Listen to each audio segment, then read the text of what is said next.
Bueno, y el llamado a huelga hecho por coordinadoras feministas por el Día de la Mujer ha generado controversia por las implicancias que podría tener para los trabajadores del sector público y privado. Claro, vamos a tratar de resolver algunas de las dudas que hay en el ambiente junto a Verónica del Pozo. Ella es miembro del directorio de Abogadas Feministas. Abogada, gracias por estar con nosotros. Muy buenas tardes.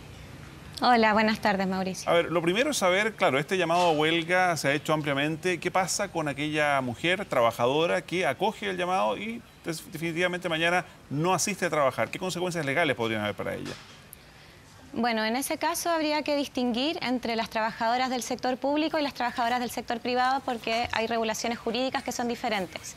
En el caso de las trabajadoras del sector público, pueden hacer uso de sus días administrativos o de su feriado legal en caso de tener, o también compensación horaria.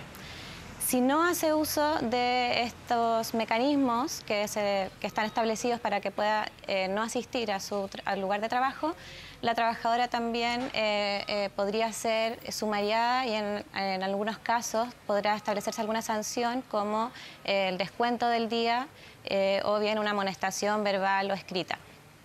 O sea, no existen ahí alternativas para aquellas que a lo mejor están pensando en sumarse a esta huelga, no concurrir mañana a cumplir con sus actividades laborales. La alternativa es que hagan uso de sus días administrativos o su feriado legal o bien de compensación horaria. Claro, pero eso significa solicitar ese permiso, ¿no? Que se le autorice pedirlo, pero llegar y faltar traería consecuencias. Eso constituiría, claro, una inasistencia injustificada y podría el empleador aplicar, digamos, a través de un sumario administrativo alguna de las sanciones que están en el estatuto, como el descuento del día. Ya, eso en el sector público. ¿Y qué pasa en el sector privado? Sí, en el sector privado es distinto porque las sanciones tienen que estar establecidas en el reglamento interno de orden, higiene y seguridad.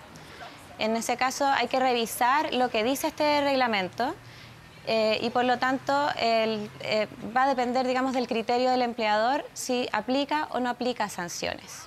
Las sanciones en el caso del sector privado siempre tienen que estar justificadas en relación con el perjuicio que producen a la empresa. Por lo tanto, aquí va el empleador a tener que probar cuál es el perjuicio que le produce la inasistencia de la trabajadora. Sí, desde su perspectiva, abogada, como integrante del directorio de Abogadas Feministas, ¿está de acuerdo con que se haga este llamado a huelga en conmemoración del Día de la Mujer? Lo que pasa es que hay que aclarar algo que quizás no está tan claro, digamos, en la opinión pública, que el llamado a huelga no es necesariamente al paro efectivo. Nosotras sabemos que las mujeres más precarizadas, justamente, que son las que no tienen contrato de trabajo, no pueden parar mañana, no pueden dejar de asistir a su trabajo porque el riesgo es demasiado grande. Y en ese sentido, la Coordinadora 8 de marzo ha hecho un llamado a adherir a la huelga de distintas maneras, por ejemplo, con el uso de las cintas moradas, actividades de agitación o de reflexión en los lugares de trabajo u otras formas de manifestación. Distintas al paro. Ahora, algunos de estos llamados han sido interpretados de manera incluso contradictoria. Por ejemplo, se está pidiendo no concurrir al comercio establecido. Ocurre que algunas mujeres, digamos, son dueñas de esos locales de comercio establecido o trabajan allí. ¿No se termina con esta manifestación perjudicando incluso a mujeres que a lo mejor están a favor de esta movilización? Lo que pasa es que el feminismo y el movimiento feminista, y esta es una huelga feminista, no necesariamente responde a las problemáticas concretas o individuales de las mujeres. Esto tiene un sentido estructural y por lo tanto el llamado a no consumir, por ejemplo, a no utilizar el comercio el día de mañana, es para generar un impacto en el sistema productivo, dado que el feminismo ha diagnosticado que es el sistema productivo en su conjunto el que mantiene a las mujeres en una situación de precariedad y por lo tanto de subordinación y expuestas entonces a la violencia y a la discriminación. Entonces el llamado a no utilizar el comercio es para poder impactar en las políticas públicas y en la regulación del sistema productivo completo. Sí, abogada, ¿qué le parecen las críticas que se han generado en torno a este llamado a la huelga? Y quiero remitirme a este correo electrónico que envió un decano de la Universidad de Santiago, donde él decía que le parecía el colmo de los ridículos, que esto significa inactividad de la mayoría, aprovechamiento de alguna minoría, y mencionaba él a su madre, decía, nunca se le habría ocurrido hacer una huelga y dejarnos sin comida o algo similar por sus reivindicaciones feministas. Sí, bueno, a las feministas nos tildan de muchas cosas y al movimiento feminista últimamente, desde el gobierno sobre todo, se nos ha criticado por estar siendo utilizadas por algunos sectores. A mí me llama la atención que se desconozca el carácter político que tiene el feminismo. Se tiende a decir que el movimiento feminista se politizó, como si eso fuera algo negativo. El movimiento feminista es político, porque el movimiento feminista intenta modificar la distribución de poder en las relaciones sociales.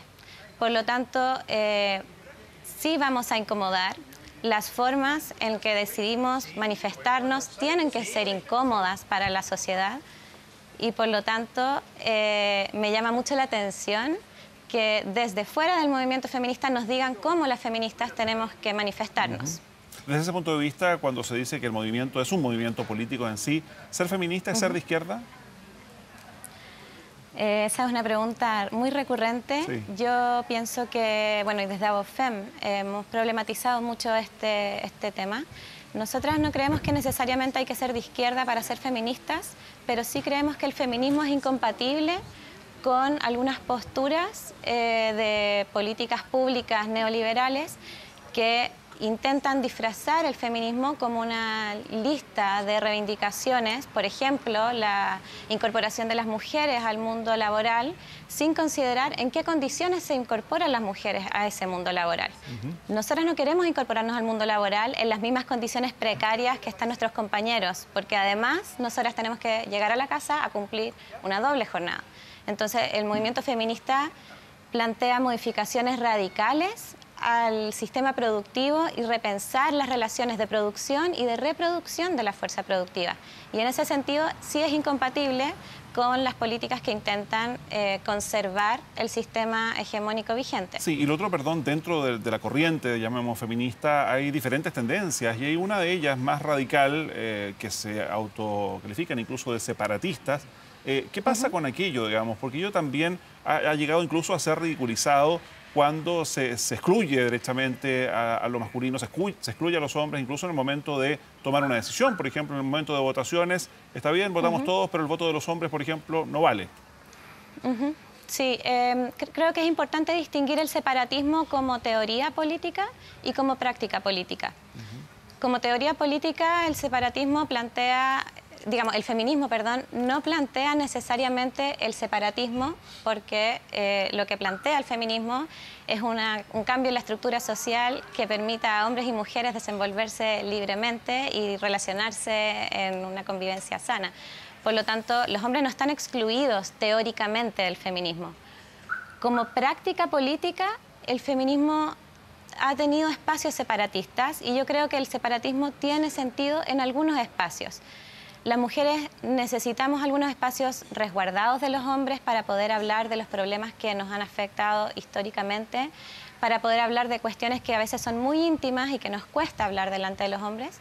Y en otros espacios también de participación política, también necesitamos visibilizarnos nosotras como líderes y levantar nuestras voces. Por lo tanto, en ese sentido, como práctica política, la exclusión de los hombres o la participación de los hombres en una segunda línea tiene sentido para poder posicionar a las mujeres en el discurso político. Abogada, pero por ejemplo, para lo que tiene que ver con la marcha del día de mañana, uno ve en redes sociales que hay algunas mujeres que proponen directamente que los hombres no se hagan parte de esa movilización, que no participen en la movilización. ¿Está de acuerdo con esa propuesta? No, nosotras no hemos planteado nunca algo de esa naturaleza. Lo que sí nosotras apoyamos, y de hecho vamos a marchar en el bloque separatista, que es un espacio de la marcha, que va a estar destinado solamente a marchar entre mujeres, porque queremos que sea un espacio resguardado y protegido. De nuevo, ahí el separatismo tiene un sentido de práctica política y no de teoría política. Los hombres pueden ir a marchar con sus compañeras, y pueden ponerse, digamos, detrás de este bloque separatista y marchar en todo el espacio mixto que va a tener la marcha. Ahora, evidentemente, si estamos llamando a que las mujeres participen activamente mañana durante todo el día en las actividades de la huelga y en la marcha, va a ser muy importante que los hombres, los compañeros, puedan apoyar a sus compañeras con las labores de cuidado del hogar o de los niños, para que las compañeras puedan ir a marchar. Sí, abogada, sabe que una pregunta recurrente a propósito de toda la conmoción que se ha generado por este llamado del 8M y estaba recién revisando, por ejemplo, el caso de un diputado en el Congreso que envió chocolates a sus colegas y algunas de ellas se lo agradecieron, pero se los devolvieron. Ni flores ni chocolates, dicen algunos. Y la pregunta que surge es, bueno, mañana, Día de la Mujer, ¿qué debe hacer un hombre?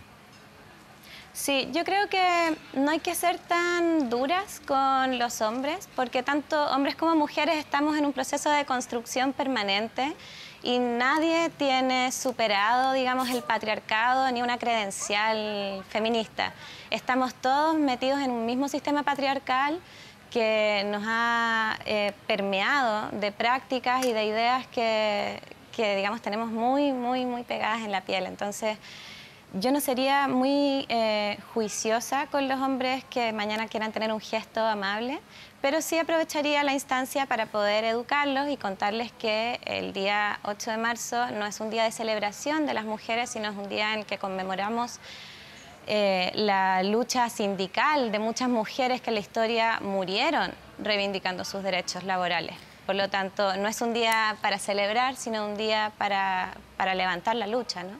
Muy bien, abogada. Muchas gracias por comentar con nosotros esta previa del 8 de marzo. Que esté muy bien. Buenas tardes. Buenas tardes. Gracias.